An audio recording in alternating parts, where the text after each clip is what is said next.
So when I was 17 years old, I bought my first guitar with my own money that I had saved up from a part-time job that I was working after school. That guitar was a made in Korea 1996 Epiphone Les Paul Standard in translucent wine red. 5 years later, the guitar was stolen, and I've been on the hunt for a suitable replacement since. I would periodically browse Reverb, eBay, Facebook Market, Music Go Round, and anywhere that had used instruments, trying to find a replacement for this guitar. And while I knew that I would probably never get my guitar back, I was hoping to find a translucent wine red Epiphone Les Paul from the same 95 to 2000 era that these models were produced. I had thought I found one, and the pictures looked kind of close, but I couldn't tell if it was the color I was looking for or not. When I contacted the seller, he claimed that it was a burnt orange and not the color that I described, but that wasn't even a color option at the time. The price wasn't bad, but the shipping made it a risky purchase for something that could show up, and ended up being something that I was kind of meh on, so I passed on that. However, I found a 1996 Epiphone Les Paul Standard. Same amber bell knobs, same snot green vintage style tuners, but the color was translucent green. But there was something about it. And while it wasn't the desired color that I wanted, I kind of always liked the look of green Les Pauls, or even a single cut guitar in general that was translucent green. And something kind of just told me I shouldn't pass on this, so I ordered it.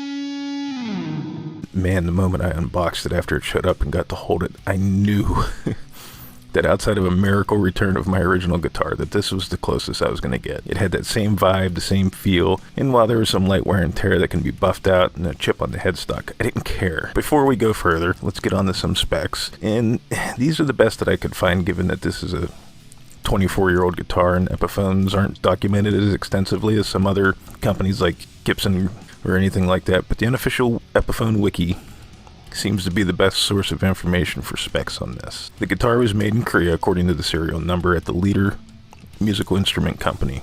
We have your typical Epiphone Les Paul specs: mahogany body, maple cap, most likely a flame maple veneer, set mahogany neck with a slim taper profile, rosewood fretboard with trapezoid inlays, 22 frets, 24 3/4 scale length, single ply binding on the body and neck, Alnico Classic Plus humbuckers, 2-volume, 2-tone, 3-way switch, nickel hardware, amber bell knobs, and according to the wiki, a Locktone Tune-o-matic bridge and stop bar, and Grover tuners. The last two I can't verify as the tuners are unbranded, but they do feel pretty good. Also on these particular guitars, the Translucent series was a limited edition Les Paul Standard that was offered by Epiphone from 1995 through 2000, and they only came in 5 colors: translucent blue, translucent red, translucent amber, translucent green, and translucent wine red.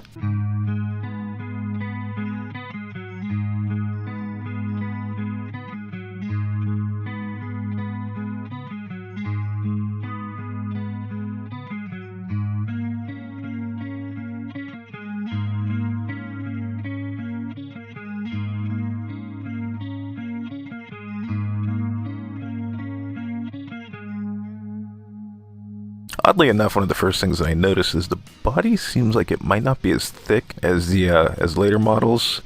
It definitely isn't as heavy, but that could just be variances in the mahogany that was used. As far as I know, it isn't chambered, and my original felt was pretty hefty.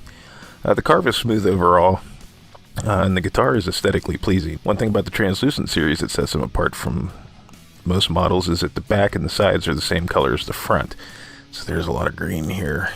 The one thing that bugged me about my original guitar was that the pickups were very microphonic, so much so that I eventually installed a Seymour Duncan Invader in the bridge position. This guitar though, well, I haven't checked to make sure, the seller asserts that the electronics appear to be all original.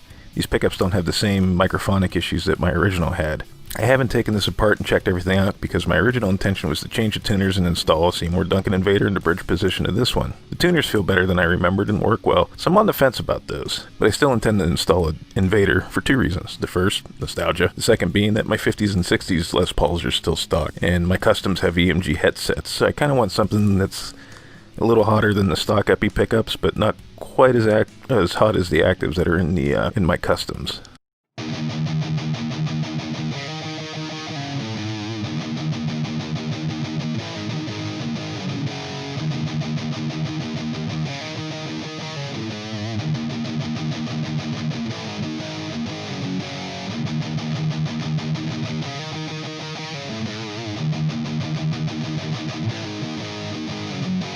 The guitar needed a little tweaking out of the box, as most guitars do, especially used guitars. The frets are in excellent condition, and it's possible that it was refretted because, judging by the body, this was played quite heavily. But, I mean, nothing out of the realm of, I mean, it's in better shape than guitars that I've owned for the last 24 years. But I had to lower the pickups a little bit and raise the action up.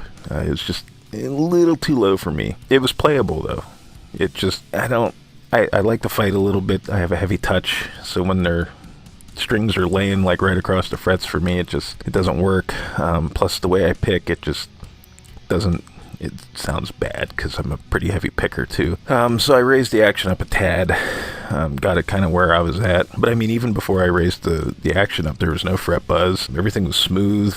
And I mean, all around it, you could tell that somebody put some work into this to set it up good. Speaking of playing it, the neck shocked me because I've passed on guitars a lot in the past because I didn't like how the neck felt, which is odd because I'm not particularly picky on neck shapes, but they have to feel good. This one, it feels thinner than my standard 60s, but it feels like a modern C shape. It's glossy though, which I know is an issue for some people. It seems to be a point of contention for some, but that never really bothered me. You know, for the age of the guitar, for being used, for being an Epiphone, I know like they kind of had a bad rep for a little bit there for being cheap and crappy, but as I've learned more over the years about different guitars and where they were made in the manufacturers and things like that, I don't want to say I got lucky, but to get this guitar at the price that I got it at and the shape that it's in, it's mind-blowing.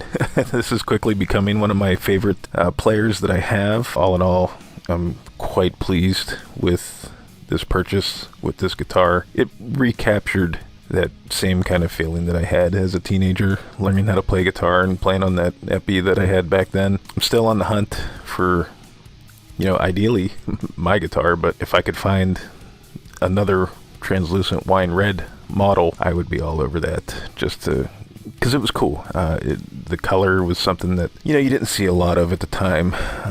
You know, when I was younger and kind of dumber and more naive, I might have been a little bit more like, "Ooh, it's pink," but, you know, it was unique. And since then, I've only seen one other one that was already sold on Reverb, so apparently either there wasn't a lot out there or everybody's hanging on to them.